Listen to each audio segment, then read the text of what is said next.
Parler de la culture du chrono après Algarve. Il semble que vous l'ayez bien acquise, que vous l'aviez bien faite vôtre. Ouais, bah c'est ça, on avait pu déjà en parler. C'est un point très important pour moi quand j'ai voulu rejoindre l'équipe, c'était le contre-la-montre. Voilà, on montre aujourd'hui que le travail paye, que l'équipe travaille énormément. On l'a vu encore hier avec Tirreno en faisant 1, 2 et 4.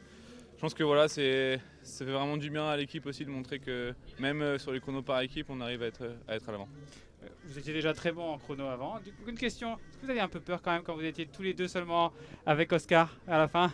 J'ai eu surtout peur avant le départ. Et après, non, je n'ai pas eu spécialement peur. Je me sentais vraiment bien aujourd'hui. J'ai réussi, je pense, à tirer l'équipe.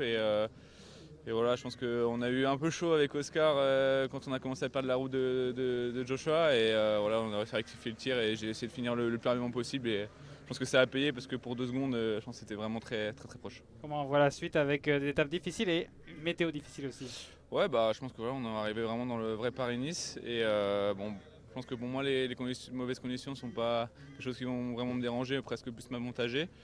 Mais voilà, le principal, ça va être de voir où est-ce que je me situe sur des bosses un peu plus longues et un peu plus punchy. Et voilà, parce qu'on contre la montre, c'est jamais pareil. Et je pense qu'on a une bonne équipe et on a pour l'instant une bonne façon de penser et il faut qu'on garde ce cap. Félicitations. Merci. Merci.